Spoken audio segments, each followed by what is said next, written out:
Xablau, minha gente, tudo bem com vocês? Então, esse aqui é um vídeo um pouco diferente, porque esse é um vídeo que, na verdade, é meio que para ajudar os meus alunos que estão aí meio dispersos, meio perdidos nesse vai e vem aí das aulas à distância, dessa coisa aí que o governo está tentando colocar aí pra gente, para não perder o ano letivo, né?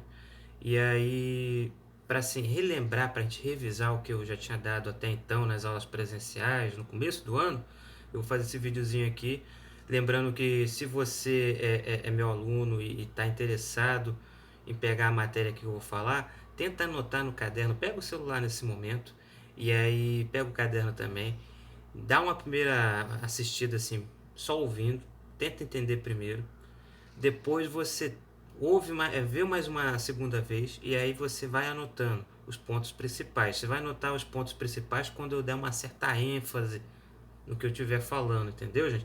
Isso é bom, que é um exercício para treinar também a questão da atenção de vocês e a capacidade de resumir os assuntos, tá? O bom é que vocês podem parar a qualquer minuto, ouvir, não entendi muito bem, dá uma paradinha e aí você rebobina, né? Rebobina não, tu volta. Rebobina é coisa de velho. Mas aí tu volta lá o vídeo e depois você ouve de novo, com calma, que você não entendeu. Beleza? Tá bom. Então vamos lá. O que a gente tem que falar aqui hoje? O que eu tenho que falar aqui hoje para vocês? Eu tenho que falar aqui hoje para vocês sobre o imperialismo. Se lembram do imperialismo? Imperialismo foi aquela prática dos países lá da Europa, né, do Ocidente, né, que no finalzinho do século XIX para o século XX eles começaram a fazer isso de forma muito assim intensa, principalmente com os países subdesenvolvidos, países considerados mais pobres, com menos desenvolvimento, né, que a industrialização não tinha chegado neles ainda. Quem eram os países industrializados? Quem começou com a Revolução Industrial, no caso a Inglaterra, né, o Reino Unido, né, no seu todo. Depois veio a França, né, e aí foram vindo outros países, lembrando que a Prússia, que hoje é a Alemanha, ela ficou lá pro finalzinho, né, ela se industrializou muito tarde, certo?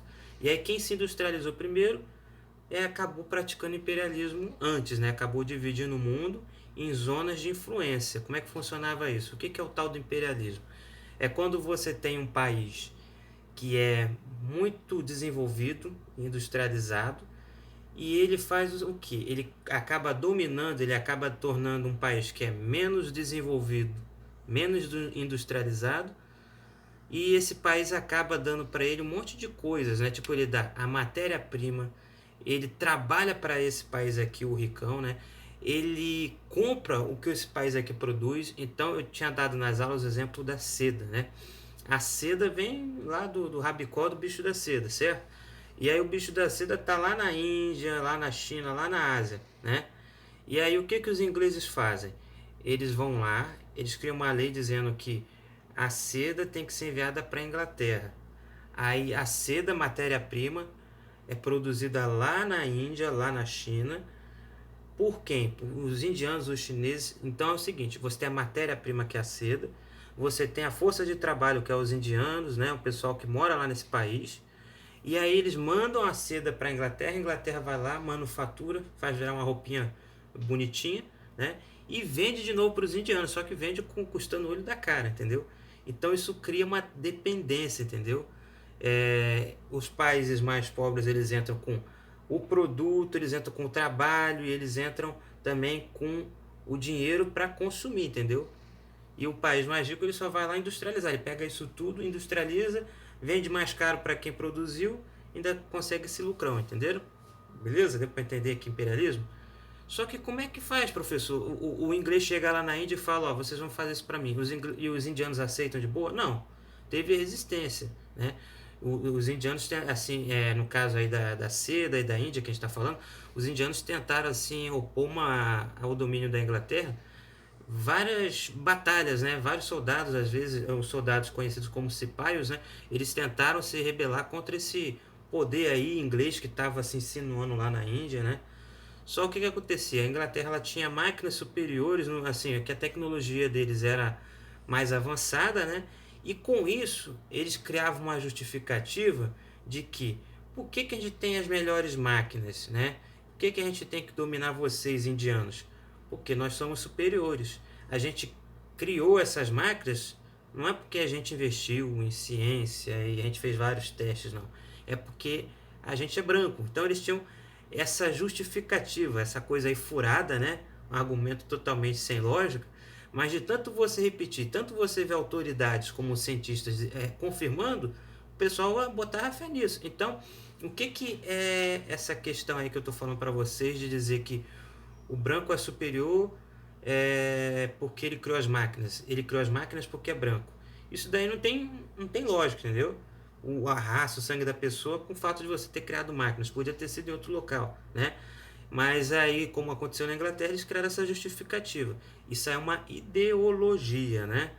Ideologia que os países aí que eram imperialistas passavam. E aí você está lá na Índia. A Inglaterra está dominando a Índia. Nas escolas todo mundo reforça isso. Os brancos são superiores, os brancos são superiores, os brancos são superiores, os brancos são superiores.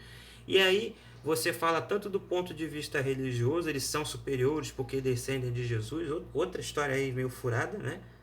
Porque Jesus estava lá no Oriente Médio e tal, ele é mais próximo do pessoal, dos povos lá abrâmicos, né, os povos que viviam no Oriente Médio, do que o pessoal que era europeu, né, do que os ingleses que estavam lá na Inglaterra. E tinha o fundo também científico, pseudocientífico, porque não tinha tanta ciência envolvida aí nessa questão, que é o seguinte: por que os brancos devem dominar os outros povos? Porque, segundo o Charles Darwin, isso os cientistas da época falando, segundo o Charles Darwin, né, na sua teoria da evolução, na natureza sobrevive o mais forte. O mais forte deve dominar os mais fracos. No caso, eles comparam isso com a sociedade, com os seres humanos. Enquanto o Charles Darwin estava falando que na natureza os animais mais fortes sobrevivem e dominam os outros, um cara chamado Herbert Spencer, ele vai dizer que na sociedade humana é a mesma coisa. O pessoal mais forte tem que dominar os mais fracos. Quem é o pessoal mais forte? O pessoal que está no topo. Então os mais ricos, eles são os mais fortes, por isso eles devem dominar os mais fracos, entendeu? Isso a gente chama de darwinismo social. Então, darwinismo social é uma crença. Percebe o que eu estou falando aqui? Olha o tom da minha voz. É uma crença que defende que na sociedade os mais fortes, aí você pode botar assim entre os parênteses os mais ricos, ou então os países mais industrializados, os mais fortes devem comandar os mais fracos. Aí você bota pobres, né? Ou os países menos desenvolvidos, beleza? Então o darwinismo social diz isso, né?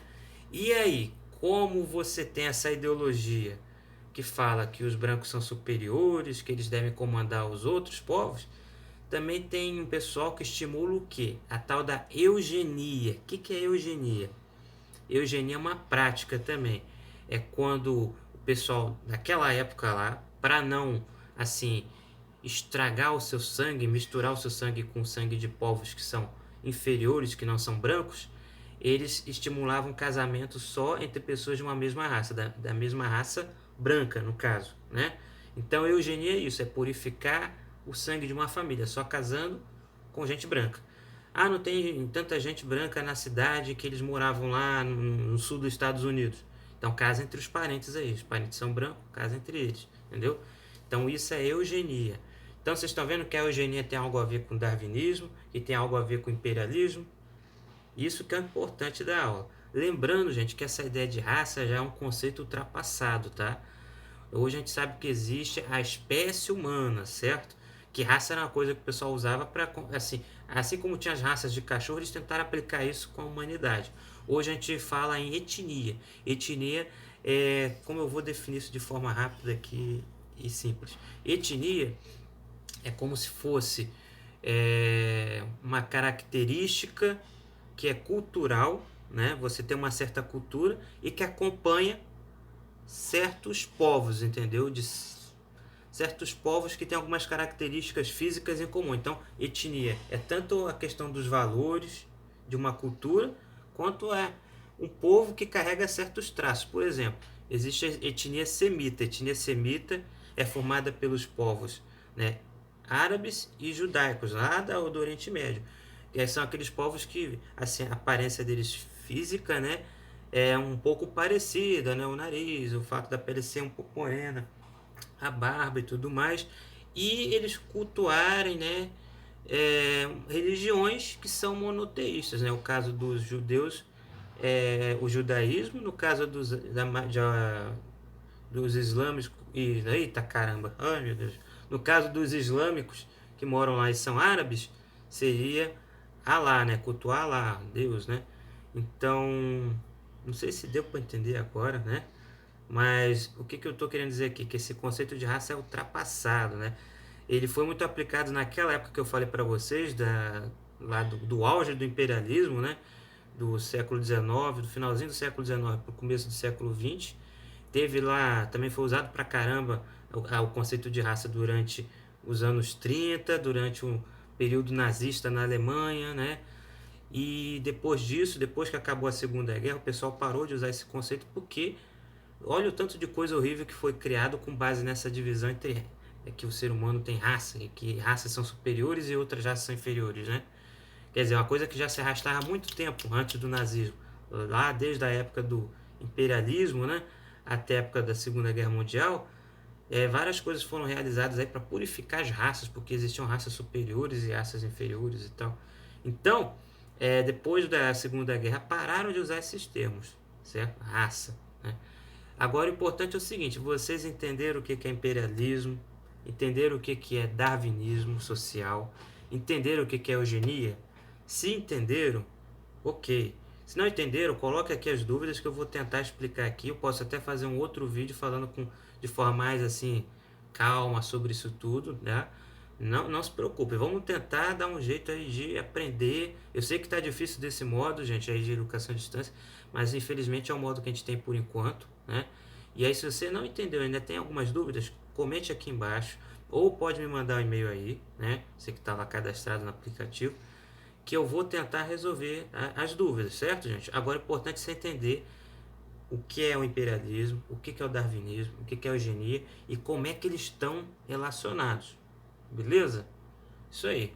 Então eu volto depois para a gente falar mais de Primeira República e tudo mais, beleza? Tchau para vocês.